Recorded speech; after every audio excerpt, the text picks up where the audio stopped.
आज मु शेयर करी ओडिशार लोकप्रिय खाद्य घर घर परिचित ओडिशार ऑथेंटिक फूड डालमा। आसतु प्रिपरेशन स्टार्ट करवा।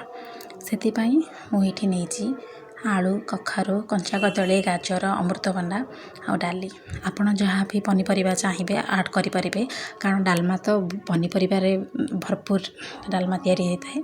आपण को जो पनीपरिया इच्छा से पनीपरिया भी ऐड करें। तापर मु प्रेसर कुकर ये डाल जाई भल भाव में धोईकी पकई आप भल भाव में धोईकी चाहिए भी किसी समय बतुरे भी रखिपारे जाई पकई देती। तापर जहाँ भी पनीपरिया मुझे आपको देखली ता गोटे पर गोटे ऐड करुँची। डालमाटा विशेषकर ओडिशा रे बहुत घरे घरे परिचित अरुआ भात सहित खाइबा को बहुत भल लगे। कहीं रुटी सहित भी खाती बहुत भल लगे डालमाटी कारण देह को भी बहुत भल। एक डालमा सबु प्रकार पनीपरिया भरपूर मात्रा रे थाए खाइबा को भी बहुत भल लगे देहपाई भी बहुत भल। मुझे सबु पनीपरिया गोटे पर गोटे ऐड कर देउची। तापरे पनीपरिया पकैला परे 2टी कंचा लंका पकाउची आउ 2-3टी टमाटो काटिकी मो पकई देछि एठी। तापरे आमे जति गोटे छोट अदा नहीं ताकू छेचिकी पकईची जी डालमा पकईथिबे ता क्वांटिटी अनुसार पानी देदेबे। तापरे स्वाद अनुसार लुण आउ हल्दी गुंड भल भाव में मिसैकी आमे प्रेसर कुकर कवर करके 4टी हुइसिल आसला जाए ताकू आमे देदेबा कुक करदेबा।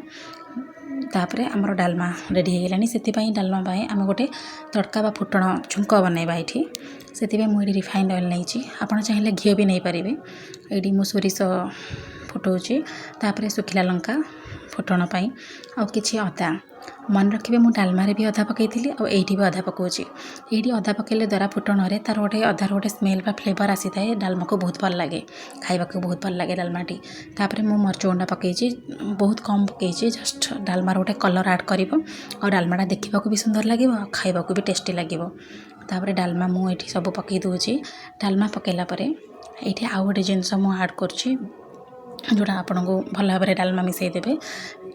जीरा आउ किछि सुखिला लंका आपन चाहिए जीरा सुखिला लंका भल भाव में भाजी देबे। ताकू कम सुखिला लंका नेबे कारण आम ऑलरेडी कंचा लंका पकईछे ताकू गुंडा करके मुझे ऐड करुँची। आपन चाहिए रेडीमेड भी नहीं पारे बट रेडीमेड नेले तो टेस्ट लगेनी। तो जीरा सुखिला गंडा भाजी से गुंडा पकईदेली। तापर आउ गोटे सिक्रेट 1 टेबल स्पून घी ऐड करेंगे जहाँद्वारा डालमार बास्ना गोटे अधिक होता है। घी ऐड करने द्वारा खाइबा को भी बहुत भल लगी थाए। देखो आम डालमा अलरेडी फुटी आसीगला आम डालमा बंद करदेवे अलरेडी रेडी हो गलानी आम डालमा। निश्चित भाव बनातु अरुआ भात सहित खाइबा को बहुत भल लगे। ओडिशार तो ये घरे घरे परिचित ऑथेंटिक फूड एमती डालमा बनातु। मु आज बहुत इजी वे रे बनैली तो केमती लगिला आपन को निश्चय शेयर करेंगे कमेंट करेंगे।